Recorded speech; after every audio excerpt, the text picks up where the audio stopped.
Bonjour, bienvenue sur le plateau de KTO pour ce nouveau numéro de Face aux chrétiens en partenariat avec le quotidien La Croix, Radio Notre-Dame et RCF. Notre invité aujourd'hui est Hervé Morin.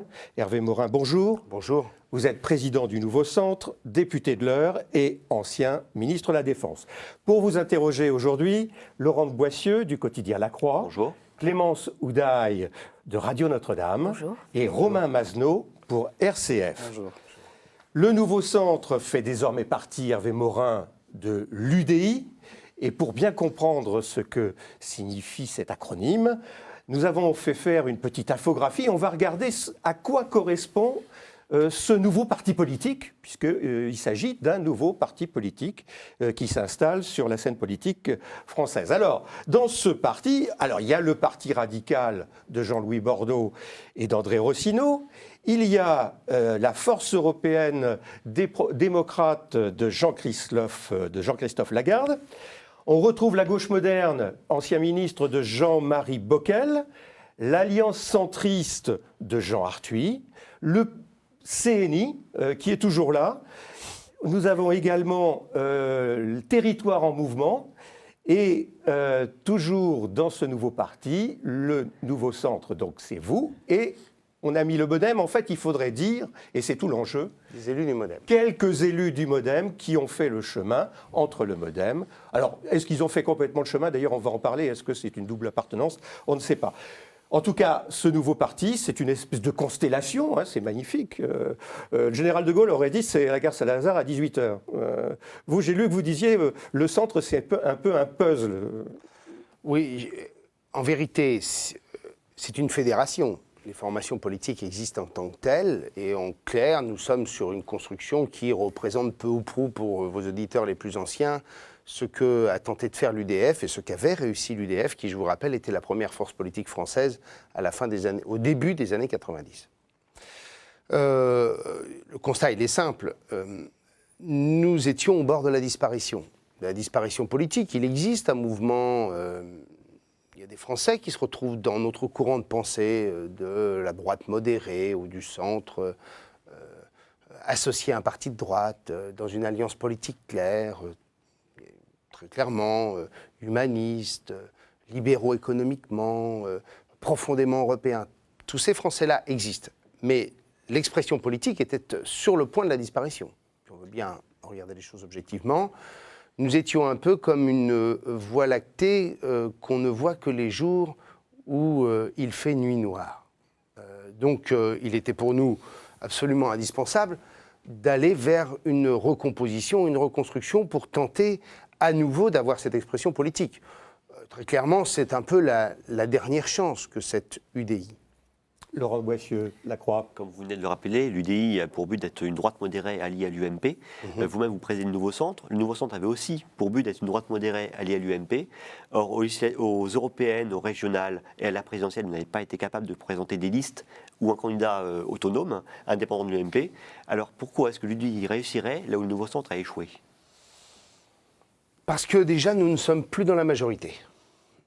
Et que le lien majoritaire et l'obligation de loyauté, de solidarité gouvernementale et majoritaire qui pèse très fort sur les formations politiques n'existe plus, puisque malheureusement nous sommes dans l'opposition pour 5 ans. Et la deuxième raison, c'est que nous étions divisés. Et qu'aujourd'hui, fort du constat que j'effectuais tout à l'heure, nous sommes, me semble-t-il, plus prêts psychologiquement à effacer, j'allais dire, à mettre les rancœurs à la rivière. On se connaît tellement bien que c'est ça qui rend les choses les plus compliquées. Vous voyez, on a tous connu les divisions, les reconstructions, les recompositions, les séparations, les divorces amiables ou non.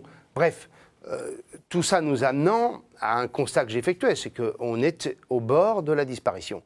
Et donc, soit on décide de se reconstruire, soit on ne se reconstruit pas. Et dans ce cas-là, nous serons incapables, en effet, d'aller vers des municipales où nous pourrions avoir, dans un certain nombre de villes, une vraie capacité de pouvoir construire une nouvelle majorité. Je pense par exemple que Jean-Louis Borloo est très bien placé pour être le bon candidat à Paris pour battre les socialistes. Je pense qu'il y a certaines villes, je prends un deuxième exemple, à Rouen, Catherine Morin-Desailly est en mesure qui n'a aucun lien de famille avec moi, je vous rassure, est en mesure de pouvoir gagner la ville de Rouen. Je pense qu'aux européennes, nous sommes en capacité de pouvoir, parce que le mode de scrutin nous y aide, parce que ça n'est pas un moment où les Français sont rattrapés par les forces du bipartisme. Je pense qu'au moment des européennes, nous sommes capables d'incarner ce mouvement politique qui veut faire de l'Europe une construction fédérale. Donc il y aura des listes UDI aux européennes, indépendantes de celles de l'UMP. Je pense que vous prenez je pense que pour nous, on est très loin, c'est à 2 ans, hein, je pense que pour nous, la première grande échéance électorale, c'est celle-là. Des municipales dans un certain nombre de villes, mais enfin on connaît les enjeux locaux qui priment sur les enjeux nationaux, mais surtout les élections européennes où, à mon sens, nous avons là l'occasion pour la première fois de démontrer qu'il y a une force politique organisée capable de porter un message simple, c'est que la France n'y arrivera pas toute seule et qu'elle a besoin d'une construction européenne. Une question de Romain différente de celle qu'on fait aujourd'hui, bien entendu. Pour qu'on comprenne bien la différence entre le centre droit et la droite, une différence qui n'est pas toujours très, très visible, très compréhensible, est-ce que vous pouvez nous citer 2 ou 3 exemples de projets qui n'auraient pas pu voir le jour sans le nouveau centre sous le quinquennat de Nicolas Sarkozy? Je peux vous donner au moins des choses qui ne se sont pas faites déjà. Rappelez-vous, quand j'étais au gouvernement, m'être ému des fichiers de Viges. Vos auditeurs ont dû oublier, mais les fichiers de Viges, c'était l'idée de ficher, grosso modo, tous les responsables politiques, économiques, syndicaux, sociaux, associatifs, sur des critères qui me semblaient totalement inopportuns au regard du respect des libertés. Et j'ai eu l'occasion de m'exprimer sur ce sujet et de faire en sorte que le gouvernement renonce. Nous avons été ceux qui avons défendu bien avant que Nicolas Sarkozy n'en fasse un de ses chevaux de bataille, ça a été la question de la règle d'or. Je vous rappelle qu'en 2008, nous essayons de l'imposer dans la révision constitutionnelle. Nicolas Sarkozy, à l'époque, y est opposé. Malheureusement, nous ne représentons pas une force politique suffisante pour l'imposer à la majorité.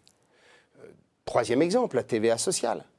S'il y a bien une formation politique qui défend la baisse du coût du travail par un constat simple, c'est que dans une économie ouverte, il faut favoriser la production. Et que pour favoriser la production, une partie des prélèvements obligatoires doivent peser sur la consommation. Pourquoi ils doivent peser sur la consommation? Parce que ça permet de faire financer une partie de notre protection sociale au moment où nous achetons des produits importés. En clair, on fait financer une partie de notre protection sociale à chaque fois qu'on achète des produits chinois. Et donc les Chinois nous paient une partie de notre protection sociale. Qui l'a défendu?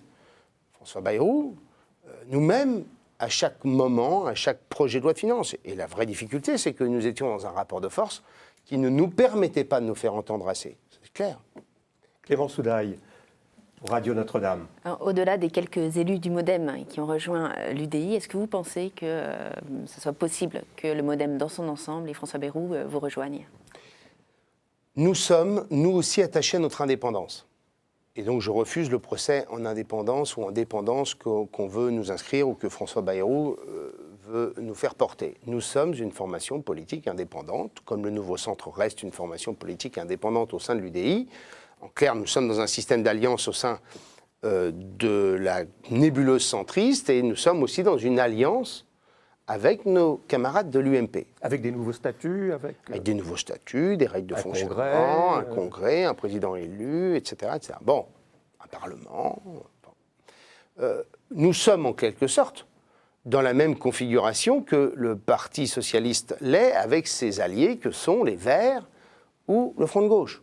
Personne ne fait le procès de dépendance des Verts ou du Front de gauche. Et pourtant, ils sont alliés au Parti socialiste. Eh bien, nous sommes dans la même démarche. La seule différence que nous avons avec le MoDem et avec François Bayrou, c'est que François Bayrou dit l'indépendance, c'est l'isolement. Ni droite ni gauche. Ni droite ni gauche, oui, mais ce qui fait qu'on est nulle part. C'est une espèce de triangle des Bermudes dans lequel François Bayrou a plongé la famille centriste. En vérité, l'indépendance vous permet au contraire d'avoir des alliances. C'est parce que vous êtes indépendant que vous êtes capable de passer un contrat. C'est un contrat, c'est un accord entre 2 parties qui décident d'échanger leur consentement. Eh bien, nous sommes exactement dans cette configuration. Et nous disons que la démocratie impose cet exercice simple, c'est de dire à ses électeurs avec qui vous allez gouverner. Et non pas de dire, je vous dirai après le premier tour d'une élection. Et donc moi, je dis très clairement, mon socle de valeurs et alors plus encore quand je vois la politique menée depuis 4 mois, mon socle de valeurs et mon projet politique m'amènent à avoir un accord avec un parti de droite. Laurent de Boissieu pour la Croix. On voit bien la différence de définition du mot indépendance pour vous et pour François Bayrou. Pour vous, indépendance, c'est indépendant de l'UMP au sein de la droite. Pour François Bayrou, c'est indépendant de la droite et de la gauche. Il y a une question très concrète qui a été proposée par François Bayrou, c'est de faire des primaires au centre. Vous êtes plutôt sur l'idée de faire des primaires au sein de la droite avec l'UMP. Bayrou vous dit chiche, si vous êtes au centre, venez faire des primaires au centre avec moi. Qu'est-ce que vous répondez? Écoutez, très franchement, c'est dans 4 ans et demi. La présidentielle de 2017. D'accord, ok. On verra comment les choses se passent. J'en profite pour faire une petite incidente. Je pense qu'il y a des choses qu'on n'a pas tout à fait mesurées dans notre construction politique. C'est la novation politique considérable que représente, 1, le quinquennat, et 2, les primaires. Les forces qui poussent au bipartisme n'ont jamais été aussi puissantes. Et vous aurez constaté que les élections législatives ont perdu toute autonomie politique. Les gens ne recherchent pas le pluralisme au moment des élections législatives. En clair, ils décident de donner une majorité au président. Et pas même une majorité. Ils décident de donner une majorité au parti du président. Et c'est valable à droite comme à gauche. Pourquoi ne pas Attendez, laissez-moi finir. Attendez, laissez-moi finir. Vous aurez observé qu'en 2007, François Bayrou l'a constaté, et nous l'avons constaté, c'est que tout en ayant fait un beau score au premier tour des élections présidentielles, il s'est effondré au moment des élections législatives. Et en 2012, les Verts et le Front de gauche n'ont pas gagné une primaire face au Parti socialiste, et nous n'avons pas gagné une seule primaire face à l'UMP. Mieux encore, 2 candidats à l'élection présidentielle ayant fait un gros score, n'ont pas pour l'un passé le premier tour, c'est Jean-Luc Mélenchon, et le second tour, François Bayrou. Et donc je dis que dans la construction politique à venir, nous devons aussi nous interroger sur ce que représente ce quinquennat et cette inversion du calendrier. J'ajoute que la demande de pluralisme des Français, qui existe, elle s'exprime à un autre moment, c'est au moment des primaires. Donc il y a 2 moments de pluralisme, les primaires, puis le premier tour de l'élection présidentielle, et après c'est fini. Et donc je dis, si notre construction politique, notre tentative que représente l'UDI ne fonctionne pas, moi, je dis très clairement, il nous faudra nous interroger sur un autre canevas politique qui peut être, pour moi, assez proche de ce qui peut exister en Allemagne avec la CDU-CSU, c'est-à-dire un système dans lequel il y a une alliance de partis qui, clairement, cherchent à construire une majorité en étant plus associés que nous En ne même sommes. temps, Hervé Morin, on se souvient très bien qu'en 2002, quand Jacques Chirac décide de la faire création de l'UMP, c'est bien pour faire disparaître l'UDF et pour ne pas avoir de rival au moment de l'élection présidentielle. Un parti politique où une sensibilité politique ne peut exister que quand elle a un candidat à l'élection présidentielle. J'entends bien. C'est comme ça depuis 62 maintenant. Donc je ne comprends pas très bien. Pour que le centre existe véritablement sur la scène politique, il faut qu'il ait un candidat à Jean-Michel l'élection Blier, présidentielle. vous pouvez exister de 2 façons. La première en étant candidat au premier tour. Je me permets quand même de vous signaler que, tout en étant candidat au premier tour, Jean-Luc Mélenchon et François Bayrou disparaissent au soir du premier tour. Mais ils disparaissent. Quelle est l'influence politique de Jean-Luc Mélenchon dans la construction de la majorité et du projet politique porté par François Hollande? Excusez-moi, à part les 75%, la bêtise du taux d'imposition à 75% pour faire plaisir à l'aile gauche, il n'y a rien d'autre. Et je me permets de vous signaler que si François Bayrou avait eu une influence quelconque, au moins le Parti socialiste lui aurait accordé la circonscription de Pau. Donc, je veux qu'on mesure ça. Et j'ajoute que le Parti socialiste, j'ai été le premier à dire que les primaires, nous finirions par les adopter tous. Vous pouvez en être témoin. Quand à droite et à l'UMP, on disait les primaires, machin, etc., je disais, c'est un exercice de modernité que nous adopterons tous. Regardez bien ce qui s'est passé au moment des primaires. Les gens lisaient souvent la politique comme une histoire d'ambition personnelle. Ça l'est aussi, mais d'ailleurs c'est légitime, mais ça n'a rien de choquant que d'avoir une ambition. Mais en même temps, ils ont découvert qu'entre Manuel Valls et Arnaud Montebourg, il n'y avait pas le même projet. Il y avait des nuances. Et donc je dis, est-ce que Manuel Valls, pour aller pousser jusqu'au bout, est-ce que Manuel Valls aurait eu plus d'influence en étant candidat à l'élection présidentielle ou en étant candidat aux primaires et en portant un projet politique qui l'amène aujourd'hui à avoir un vrai poids spécifique au sein du gouvernement. C'est des questions qui méritent d'être posées. Romain Masneau pour le RCF. Vous avez dit dans une interview que vous appréciez la modernité de Jean-François Copé. Est-ce que vous estimez qu'une victoire de Jean-François Copé dans la bataille à la présidence de l'UMP laisserait plus d'espace au centre? Non. Non, Pas par plus. rapport à une victoire de François Fillon, Non. que certains considèrent comme plus centriste. Je ne pense pas. D'une part, je n'ai jamais. Pardon, mais Il n'est pas je plus- vous interroge, et vous allez peut-être m'apporter une réponse, ou Alors, Jean-Michel on va poser Billet, des qui a un questions, peu plus d'expérience que nous tous. C'est gentil.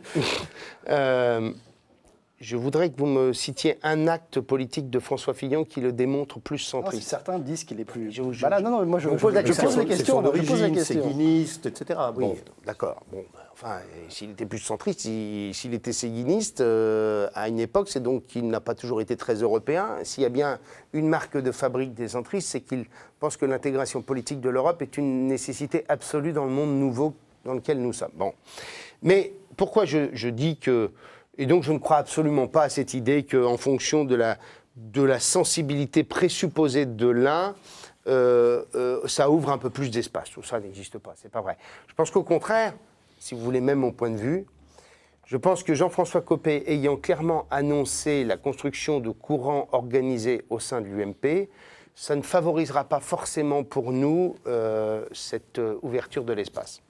Voilà, nous sommes vraiment dans la petite boutique politique, mais vous m'obligez à y rentrer. Bah, d'autant qu'il y a des hommes comme Jean-Pierre Raffarin ou Hervé Oui, Mariton, que voilà. nous recevions ici il y a quelques semaines, qui restent à l'UMP et qui Bien sûr. espèrent pouvoir créer une sensibilité, je dirais, libérale, centriste à l'intérieur de l'UMP. Ça fait 10 ans qu'ils tentent et 10 ans qu'ils échouent. Mais au moins, il y a... c'est pour ça que je dis que l'idée Copé-Fillon, il y en a un qui ouvre plus, à mon avis, ça ne se pose pas comme Une ça. dernière question sur ce sujet de Clément Soudaille pour Radio Notre-Dame. Alors, une question d'actualité, plutôt à la fin du mois sera présenté au Conseil des ministres le projet de loi sur le mariage homosexuel et l'adoption. En janvier dernier, dans Nice Matin, vous disiez non au mariage homosexuel, oui à l'homoparentalité. Alors là, on voit bien que ce qui se profile, c'est une réforme du Code civil pour inscrire cette homoparentalité dans le Code civil suite au mariage. Comment est-ce que vous regardez ça, Écoutez, moi, je n'ai pas changé d'avis. On peut changer d'avis, hein. Il y a que les idiots qui ne changent pas d'avis. Je n'ai pas changé d'avis. Je suis opposé au mariage. Et pourquoi? Pour une raison extrêmement simple. C'est que même si le mariage est républicain, il conserve, pour nombre de nos compatriotes, ça reste quelque chose de sacré. Et ce n'est pas simplement propre à la religion catholique. Toutes les religions. Et donc je pense que créer une telle fracture dans la société française, c'est absolument malvenu. Je pense que, je vais vous dire une chose, je vais même vous faire un aveu. Je pensais il y a quelques mois que finalement, comme le Pax, ça passerait plutôt bien. Je suis intimement aujourd'hui convaincu du contraire. Le Parti socialiste ne se rend pas compte du schisme qu'il va créer sur cette question. Je constate à quel point, pour nombre de maires, l'idée de marier un couple homosexuel les heurte et que ça va poser des vrais soucis. Et je constate que, pour nombre de nos compatriotes, c'est vécu comme une réelle agression à leur foi, à leurs croyances, à ce que représente pour eux le mariage. Et donc je dis très clairement non à cette question. Clémence ? Et j'ajoute sur l'homoparentalité, parce que souvent on me dit mais c'est contradictoire. Je dis que nous vivons aujourd'hui dans un système de faux cul. Pourquoi? Parce que, je ne sais pas si vous êtes célibataire, mais si vous êtes célibataire, que vous demandez un agrément, vous pouvez l'obtenir. Et donc que se passe-t-il aujourd'hui quand vous êtes homosexuel? Vous cachez votre compagnon ou votre compagne dans le placard, vous obtenez l'agrément des services sociaux et ensuite vous adoptez. Et donc je dis au nom de la protection de l'enfant qui va être élevé par 2 parents, je veux que cet enfant puisse bénéficier de la même protection que mes enfants, parce que s'il arrive quelque chose à celui qui a adopté, je pense que cet enfant doit au moins pouvoir bénéficier de l'autorité parentale de l'autre. Et donc je dis au nom du droit de l'enfant, compte tenu de ce qui se passe dans la société française aujourd'hui, j'y suis favorable. Et alors, que faites-vous des avis des pédopsychiatres, par exemple, qu'on a entendu cette semaine, qui disent que ça va créer des lourds bouleversements pour les enfants? Écoutez, j'ai lu ça et je peux vous citer 10 études aussi d'autres pédopsychiatres qui disent exactement l'inverse. Donc voilà, moi j'ai évoqué cette question, je me souviens avec ma collègue socialiste espagnole, puisque vous savez qu'en Espagne l'homoparentalité est autorisée, et toutes les études qui ont été menées semblent démontrer qu'il n'y a pas de bouleversement particulier. Voilà. Laurent Boissieu, Que ça soit, qu'il y ait un risque de fragilité supplémentaire, soyons clairs. Le nier. Mais vous savez, dans les couples hétérosexuels, il y avait aussi parfois des fragilités liées à la construction de la famille. Hein. Laurent Boissieu pour l'exemple de la Clément Belgique, Soudaille, alors. l'exemple de la Belgique où l'homoparentalité est acceptée depuis plusieurs années, mais où des pays ont fermé l'adoption aux couples venant de la Belgique justement pour cette raison. Donc il y a moins d'enfants. Et moi, adoptés. je dis qu'aujourd'hui, si vous êtes opposé à l'homoparentalité, il faut en tirer des conséquences législatives et interdire l'adoption par des célibataires. Pourquoi pas? Bah oui, mais sauf que j'ai jamais entendu un mouvement catholique, quel qu'il soit, être favorable à cette idée-là. Et deuxièmement, nous sommes dans un monde dans lequel, aujourd'hui, les homosexuels adoptent. Indirectement. Et donc je dis, cet enfant qui va être élevé par 2 parents, il a le droit à une protection absolue s'il arrive un malheur à celui qui a adopté. Donc voilà, c'est un pragmatisme peut-être voilà, qui est loin des principes qui sont les vôtres. Mais moi, je préfère un enfant protégé, bénéficiant de l'amour de 2 personnes et pour lesquelles les 2 personnes auront les mêmes droits, que de me retrouver avec un enfant qui du jour au lendemain peut se retrouver en grande difficulté parce que celui qui a l'autorité parentale disparaît. Une question de Laurent Boissieu de la Croix. Comme vous le savez bien, un maire est à la fois officier d'état civil et élu municipal, élu local. Est-ce que vous comprenez les maires qui disent si le mariage homosexuel passe, en tant que maire, je ne célébrerai pas le mariage homosexuel? Est-ce que c'est une objection de conscience que vous comprenez ou est-ce que vous considérez que ces maires-là se mettent en dehors du droit républicain?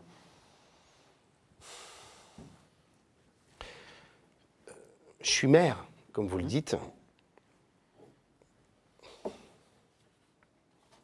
Je ne peux pas me dire que je suis en dehors de la loi. Voilà. Et dans ce cas-là, le maire, il a une solution très simple. Il confie ça à un adjoint. Voilà. Et vous allez voir, c'est ce qui va se passer. Parce que moi, je sais, pour en avoir discuté avec beaucoup de maires, moi, je suis élu d'une région de modération. Voilà. Ce ne sont pas des excités. Je vois le choc que représente cette idée-là pour la grande majorité des maires de ma Normandie.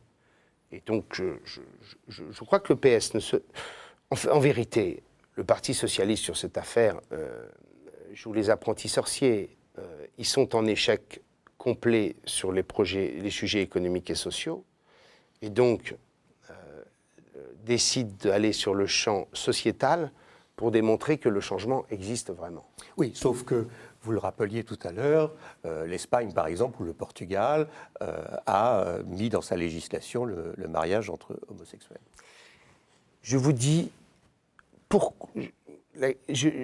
si vous respectez celles et ceux pour qui le mariage, c'est quelque chose de sacré, vous ne faites pas ça. Et le mariage, c'est quelque chose de sacré pour beaucoup de nos compatriotes. Une question de Romain Masneau pour RCF. Peut-être un mot sur le drame d'Échirolles qui a bouleversé la France entière. Le ministre de l'Intérieur, Manuel Valls, a décidé de créer une zone de sécurité prioritaire pour Échirolles et le quartier de la Villeneuve. Est-ce que le gouvernement est à la hauteur de la situation face aux violences urbaines? Qu'est-ce qu'il faut faire? Écoutez, vous voyez, au moins il y a un membre du gouvernement qui réussit plutôt bien. C'est lui. Un satisfecit pour Manuel Valls. Je vous le dis. J'ai été heureux, par exemple, il y a 8 jours, de l'entendre dire ce que j'avais déclaré 15 jours avant, c'est-à-dire que les manifestants salafistes qui ont été au pied de l'ambassade des États-Unis et qui, s'ils sont étrangers, eh bien pour moi, la réponse, elle doit être claire. C'est la porte. Et ils iront voir dans leur pays s'ils peuvent manifester comme ça. Et j'ai vu que Manuel Valls, la semaine dernière, déclarait exactement la même chose. Et je pense que sur un certain nombre de sujets, il prend les choses par le bon bout. Et je trouve que son message est un message qui, globalement, moi, me convient quand il évoque les questions de sécurité. Vous voyez, on a fait preuve de beaucoup trop de laxisme, où on a manqué de courage, bien des fois. Et il faut que la République, elle soit intransigeante. Mais et elle doit être intransigeante sur un certain nombre de sujets et de principes. Est-ce que c'est une question de sécurité ou une question d'éducation? C'est l'un et l'autre. Vous voyez, j'ai le souvenir encore d'avoir été, pour prendre un exemple concret, quand j'ai engagé ma campagne présidentielle, je suis allé dans le quartier nord de Marseille. Et je suis allé à la rencontre d'une association, parce qu'il faut que les gens voient un peu comment les choses se passent concrètement. Et j'avais un militant qui était Nouveau Centre, qui était avocat de ce quartier nord de Marseille. Et il me dit, est-ce que tu souhaiterais pouvoir rencontrer cette association de femmes qui, vous rendez-vous compte, faisait de l'échange alimentaire pour pouvoir se faire une cagnotte, pour faire quoi? Pour qu'une fois par mois, elles puissent emmener leurs enfants dans un musée ou dans un théâtre pour faire découvrir à leurs enfants, nés dans nos hôpitaux, ayant été dans nos écoles, ayant bien entendu la nationalité française, ce que représentait la culture française et l'appartenance à la communauté nationale. Vous vous rendez compte? Des enfants nés chez nous, dans nos hôpitaux, ayant été dans nos écoles. Bien. Dans ce quartier, dont j'ai oublié le nom, d'abord pour y rentrer, il a fallu passer des coups de fil, non pas à la police, mais aux quelques caïds du quartier pour leur demander si on avait l'autorisation d'y venir. La police n'y rentrant plus que de temps à autre pour mener des grandes opérations spectaculaires. Quartier dans lequel la République a totalement disparu. Une école qui a démissionné, un bureau de poste se situant à 30 minutes, le commissariat, l'antenne du commissariat n'existant plus, et des immeubles dans un état de délabrement absolument lamentable. Bref, grosso modo, la République a disparu. Et donc, bien entendu, ça veut dire qu'il faut que l'école reprenne sa place, il faut que les services publics reprennent leur place. Mais en même temps, il faut qu'il y ait une réponse pénale qui soit une réponse pénale à la hauteur. Parce que quand vous allez dans les banlieues, 95% des familles ne supportent pas l'idée d'être transformées en bouc émissaire de toutes les violences parce qu'il y a 10, 20 ou 50 caïds ou petits caïds qui font la loi. Et donc, elles sont les premières à demander à ce que la loi s'applique avec intransigeance. Ce qui veut dire quoi, par exemple? Cela veut dire une réponse pénale immédiate. Quand un jeune est réitérant, alors le réitérant, c'est celui qui... non mais je l'explique, c'est celui qui n'a pas été condamné, mais qui a déjà commis un certain nombre d'infractions ou de délits. Quand le réitérant est à sa 8e ou à sa 10e infraction, qu'il n'a toujours pas été jugé, ça ne peut pas marcher sur un jeune de 16 ans. Il faut qu'il y ait une réponse pénale immédiate avec un panel de solutions qui permettent d'y répondre. Donc on a besoin d'une République qui réaffirme avec force qu'il y a des choses absolument intolérables, que ce soit sur des manifestations d'islamistes ou que ce soit dans nos quartiers. C'est aussi simple. Vous diriez, comme Jean-François Copé, qu'il y a un racisme anti-blanc dans les banlieues? Bon, écoutez, qui peut nier ça? Qui peut nier ça? Il existe malheureusement un racisme latent dans notre pays concernant nos compatriotes ou les hommes et les femmes de couleur qui vivent dans le pays, avec aussi, bien entendu, un vrai problème d'intégration. Quand on sait que quand vous déposez un CV et que vous avez un nom de consonance maghrébine, vous avez 3 fois moins de chances d'avoir votre premier entretien d'embauche. Tout ça est vrai, en tant que centriste, mais ça ne va pas me choquer d'entendre Jean-François Copé dire ça, quand je sais que c'est quelque chose qu'on m'a souvent relayé et dit quand je suis allé dans les quartiers. Fin de cette première partie de l'émission Face aux chrétiens. Nous marquons une courte pause.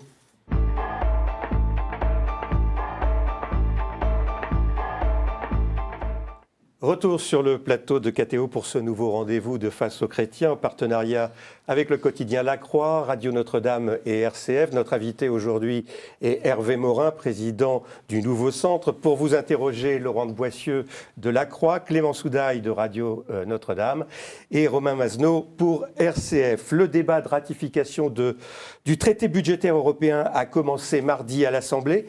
On a vu Jean-Louis Borloo à la tribune. Vous avez apprécié son sketch à la tribune? Bah écoutez, c'est tellement vrai. tellement Qu'est-ce qui est vrai? Écoutez, Il n'y a Hollande... pas eu de renégociation, c'est ça que vous voulez il n'y a dire? absolument aucune renégociation. Il n'y a pas eu... Tout ça est du maquillage absolu. Quand François Hollande savait très bien que personne n'accepterait l'idée de la moindre renégociation au lendemain de l'élection présidentielle. Les pays étaient déjà eux-mêmes engagés dans des processus de ratification. Cet équilibre extrêmement instable a besoin de tout, sauf qu'on redonne de l'instabilité au système. Et donc personne ne pensait un seul instant qu'un pays européen allait dire « Cher François Hollande, vous arrivez, vous êtes élu, bienvenue, dites-nous ce qu'il faut changer ». Tout ça c'était prendre les Français pour des abrutis. Et puis deuxièmement, alors on lui a fait plaisir, on lui a maquillé un plan de relance qui avait d'ailleurs déjà été fixé et dans lequel on a mis toute une série de crédits européens existants pour dire à François Hollande, vous avez obtenu un plan de relance qu'il n'a absolument pas obtenu. Donc tout ça, c'est de la farce. Une question de Clément Soudaille, Radio Notre-Dame. Est-ce que ce traité budgétaire européen est pour vous une réponse à la crise de la zone euro? C'est une réponse nécessaire mais pas suffisante. C'est aussi simple que ça. On a besoin de changer l'Europe profondément.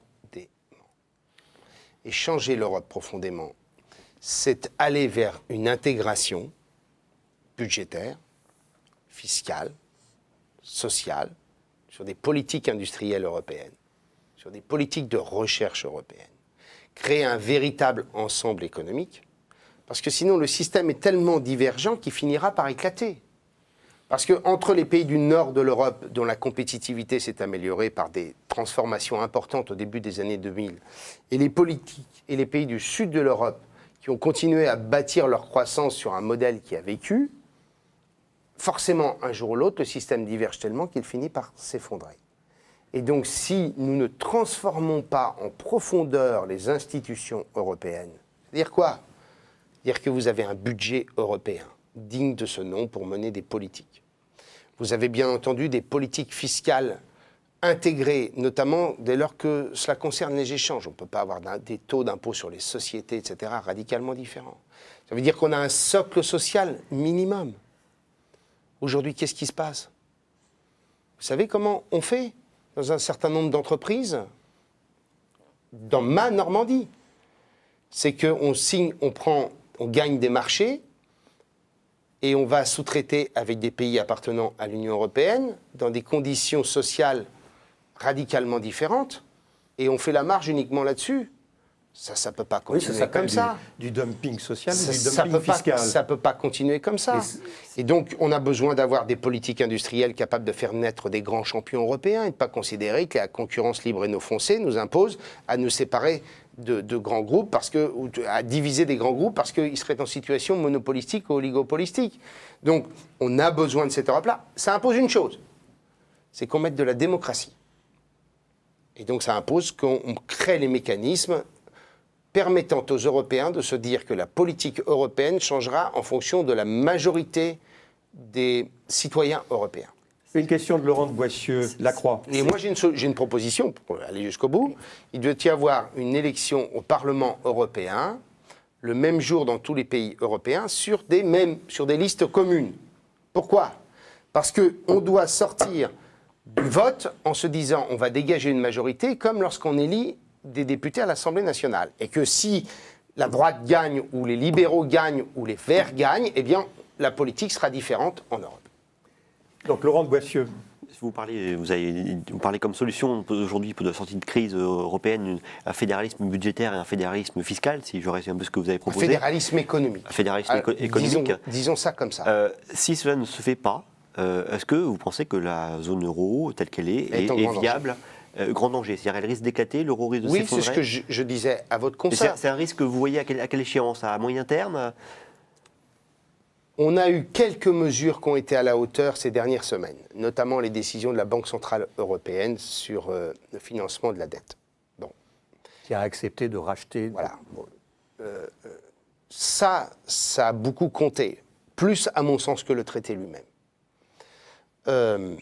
Mais il n'empêche, sur le long terme, il y a cette question simple, est-ce qu'on crée les conditions d'une performance économique radicalement harmonieuse au sein de l'Union européenne, avec les instruments politiques, de politique économique pour le faire, soit on reste tel qu'on est aujourd'hui et le système collapsera. Collapsera dans 1 an, dans 2 ans? Si je le pouvais vous le dire. Non, c'est pour avoir une idée de l'urgence de vos propositions par rapport à la situation. Je pense que François Hollande a raté un moment historique. Je le lui ai dit quand je l'ai vu au mois de juillet. Je lui ai dit, mais, Monsieur le Président, vous aviez une chance incroyable. L'ensemble de la classe politique allemande, droite et gauche, invite à la construction fédérale. Vous aviez la chance de vous inscrire dans l'histoire, la grande histoire, et de faire un pas de géant à la vieille Europe vers le monde nouveau. Et sa réponse était de me dire, mais est-ce que vous croyez qu'on est capable de pouvoir passer ça par référendum? J'ai dit, mais attendez, il y a des parlements, il y a l'Assemblée nationale, un Sénat, on n'est pas obligé de passer par le référendum pour ce genre de choses. Une question de Romain Masneau. RCF. L'Élysée réfléchit à une baisse massive des cotisations patronales de 40 milliards d'euros, dit-on, sur 5 ans, qui serait ciblée sur les salaires moyens. Est-ce que la piste d'un basculement sur la CSG, d'augmentation de la CSG à vos faveurs, ou est-ce que vous souhaitez un retour à la TVA sociale? Le retour à la TVA sociale, bien sûr. Il faut avoir ce que j'ai essayé d'expliquer rapidement tout à l'heure, si on veut bien s'arrêter 2 minutes. Nous sommes dans un monde d'échange, dans un monde ouvert. Pas simplement ouvert aux Chinois, aux Indiens, nous sommes dans un monde ouvert au sein de l'Union européenne. Nous sommes sur un constat simple, la France est en grande difficulté. Il suffit de voir la balance commerciale avec l'ensemble des pays de l'Union européenne, nous sommes déficitaires avec à peu près tout le monde. Nous avons perdu en compétitivité de façon considérable. Pourquoi ? Parce que nous avons continué à bâtir notre modèle de croissance sur une équation keynésienne simple, la croissance tirée par la consommation, une consommation financée à crédit. C'est ça le modèle français. Pendant que, dans le même temps, les pays du nord de l'Europe ont considéré que le monde étant ouvert, ils allaient bâtir leur croissance sur une production performante capable de tirer la croissance. C'est ce qu'on appelle la politique de la demande et la politique de l'offre. Moi, je veux défendre, et je défendrai toute une série d'amendements, si on a le temps, durant la loi de finances, pour bâtir cette politique de l'offre. Et je dis, parmi les éléments qui doivent être sur la table de cette réduction du coût du travail, puisqu'en clair, si on veut bien résumer les choses, on a à peu près un coût du travail comparable aux Allemands jusqu'à 1,5 SMIC, là où il y a des exonérations, et après on a un coût du travail qui explose par rapport à l'Allemagne. Bon. Et donc je dis, dans ce monde ouvert, il faut frapper la consommation, l'acte de consommation, et non pas l'acte de production. Et donc je dis, il faut de la TVA sociale. Mais honnêtement, sur ce sujet, Nicolas Sarkozy a une responsabilité. Attendez, il a une responsabilité. Pourquoi ? Parce que pendant 3 ans ou 4 ans, on lui dit, il faut faire de la TVA sociale. Il ne veut pas en faire. Et puis arrive la campagne électorale, il faut se démarquer, il fait de la TVA sociale. Et comme bien entendu on est en pleine campagne électorale, les socialistes sont obligés de dire « je suis contre la TVA sociale ». Ils veulent faire de la CSG. Et donc, comme ils ne peuvent pas faire de TVA sociale parce qu'ils ont dit qu'ils étaient contre, maintenant ils disent on fait de la CSG qui est de la mauvaise TVA sociale, en quelque sorte. C'est moins pire que les cotisations sociales pesant sur le travail, mais ça n'est tout de même pas un moyen de frapper la consommation, notamment les produits importés. Et donc, voilà pourquoi on en est là. Et donc je dis au gouvernement, il est temps, là aussi, d'oublier les promesses de la campagne, parce que grosso modo, François Hollande a à peu près piétiné tout ce qu'il a raconté pendant la campagne, donc il peut au moins aussi faire cet effort. Alors Hervé Morin, je vous propose de faire notre deuxième pause et on se retrouve dans quelques instants.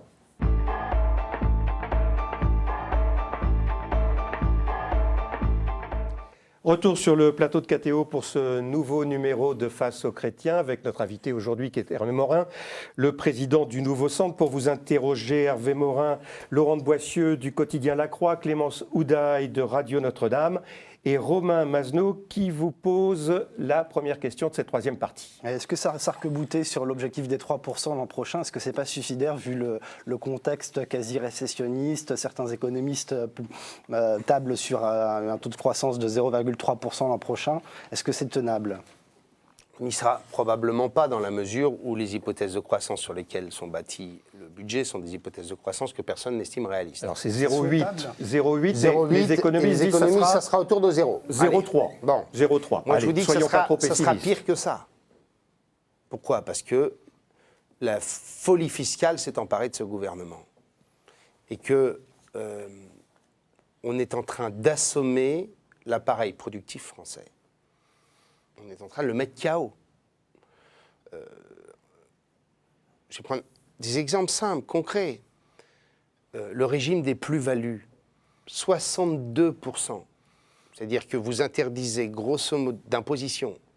C'est-à-dire qu'un chef d'entreprise ou un jeune créateur qui a monté son entreprise, qui s'est versé de tout petits salaires en se disant grosso modo, je me rémunérerai le moment où mon entreprise sera développée et que je pourrai la vendre à telle ou telle entreprise de taille intermédiaire, etc., vous renoncez à tout ça. C'est-à-dire que sauf que Pierre Moscovici, ce matin sur France Inter, a dit qu'il allait... ça veut dire à quel point c'est préparé. Il allait revenir sur cette disposition. Ce qui veut dire que toute réorganisation de l'économie se trouve immédiatement freinée. Deuxième exemple, taxation des dividendes à 62%. Alors ça fait plaisir aux Français quand on leur dit ça.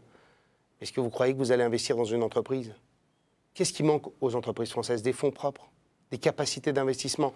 Nous avons un retard d'investissement considérable. Si, quand on parle de retard de compétitivité de l'économie française, on dit quoi ? On dit, 1, des charges trop lourdes sur les salaires, 2, pas assez d'innovation. Je pense que la précédente majorité a fait beaucoup et que ça portera ses fruits avec le crédit à impôt recherche, le fonds stratégique d'investissement, etc.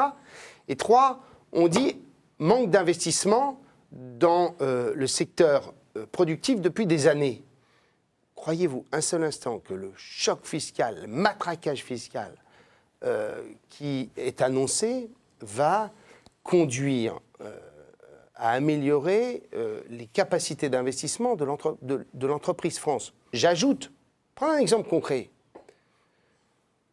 Les socialistes viennent de décider de la mort de l'industrie financière française. Expliquez-nous. Il n'y aura plus une salle de marché en France. Vous verrez. Est-ce que vous croyez qu'avec de tels régimes fiscaux, plus le matraquage fiscal sur l'impôt sur le revenu, est-ce que vous croyez que des établissements bancaires et financiers vont maintenir une place sérieuse et solide à Paris quand on connaît le niveau de rémunération de ceux qui y bossent ? Eh bien, je vous dis très clairement, je peux d'ores et déjà vous annoncer la mort de l'industrie financière française.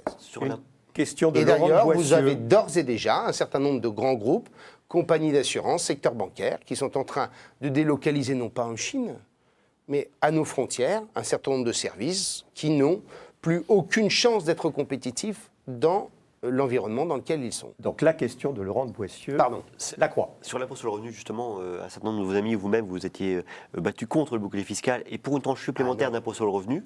Est-ce que pas 75%, je vous remercie. la tranche n'est pas 75%, c'est 40%. Non, mais j'ai jamais défendu cette idée-là. Mais est-ce que vous êtes en tout cas satisfait de la politique fiscale pour les particuliers en ce qui concerne la nouvelle tranche d'impôt sur le revenu ?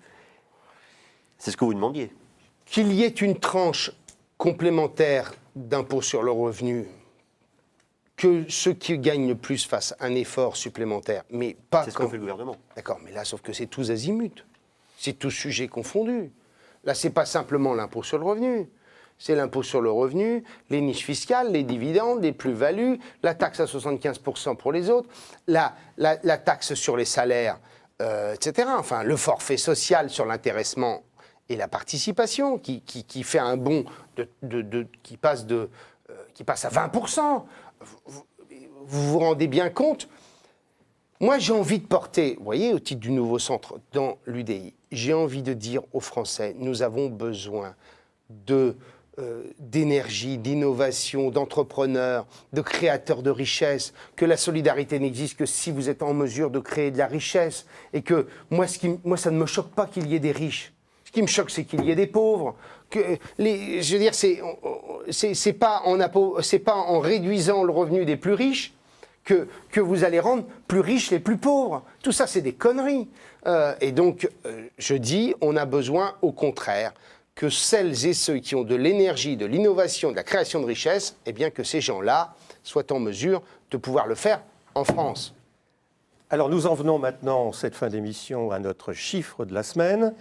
Si on peut le voir à l'antenne et pour la radio, je vais vous dire que le chiffre de la semaine, c'est 7234. Alors 7234, c'est le nombre de postes que le ministère de la Défense va perdre l'année prochaine dans le nouveau budget. C'est 60% de l'effort qui est demandé à l'administration. Ce n'est pas une surprise, c'était prévu, mais est-ce que... C'est ma décision. C'est votre décision. Bah. Mais est-ce qu'avec cette réduction, l'armée va pouvoir faire face à ses missions? On a besoin, et les armées elles-mêmes en avaient conscience, on avait besoin de réorganiser en profondeur. Trop de services, trop de duplications, on avait besoin de mutualiser, de mettre en commun, de supprimer des échelons intermédiaires. C'est tout l'effort qu'on a effectué avec un certain nombre de réorganisations en fermant des régiments et des bases aériennes que les armées souhaitaient voir fermées depuis des années et que Jacques Chirac avait bloquées quand nous sommes arrivés au pouvoir. Bon. La seule chose, c'est que ça ne va pas suffire, là.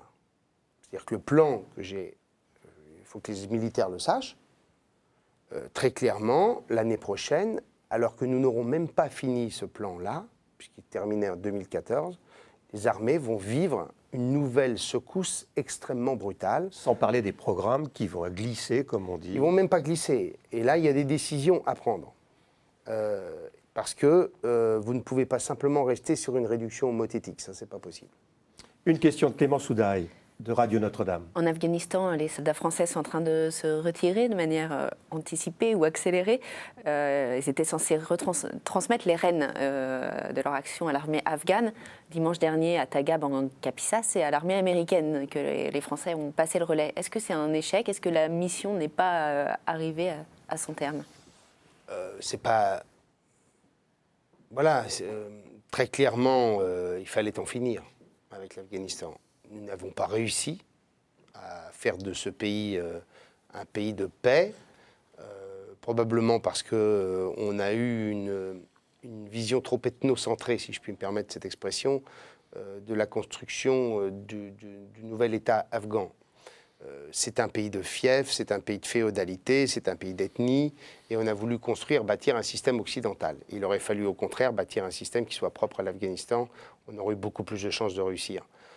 Tout n'a pas été négatif, hein, loin s'en faut, mais honnêtement, ce n'est pas un succès, et moi j'étais le premier à considérer qu'il fallait partir. Là encore, François Hollande nous a raconté des histoires en disant que tout le monde serait parti au 31 décembre, c'est pas possible. Mais la fameuse vallée de la Kapisa n'a pas été pacifiée. Non, mais la Surobie l'a été, par exemple.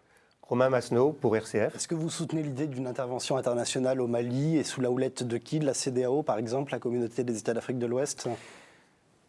C'est bien que ce soit une intervention africaine. J'ai simplement des doutes sur la capacité d'intervention, sur les choses telles qu'elles sont. Parce que le Conseil de sécurité est divisé aussi à cause des difficultés sur le terrain? Non, c'est pas ça, c'est que les États africains ont des armées extrêmement faibles, qu'il s'agit d'un espace plus grand que la France, que nous avons, même si nous les soutenons, nous avons des moyens très limités pour les soutenir, et qu'il ne faut pas se faire d'illusions. Vous avez affaire à des forces qui sont extrêmement mobiles, construites en petites cellules, Katibat, et qui sont capables de pouvoir se déplacer d'un point à l'autre de cet immense espace sahélien. Et donc, honnêtement, je crains, même s'il faut le tenter, je crains que ça ne mène pas, franchement, que ce ne soit pas franchement un succès. Merci Hervé Morin, nous arrivons au terme de cette émission. On pourra retrouver l'émission Face aux chrétiens sur KTO, bien sûr, sur Radio Notre-Dame et sur RCF, ainsi que sur les sites de KTO et du journal La Croix. La semaine prochaine, notre invité sera Malek Bouti, député socialiste de l'Essonne, ancien de SOS Racisme. Nous parlerons sans doute encore la semaine prochaine des problèmes de banlieue. Et puis on parlera peut-être, qui sait, de football, puisque, on le sait, Malek Bouti est un passionné de football. Moi aussi. Merci à tous.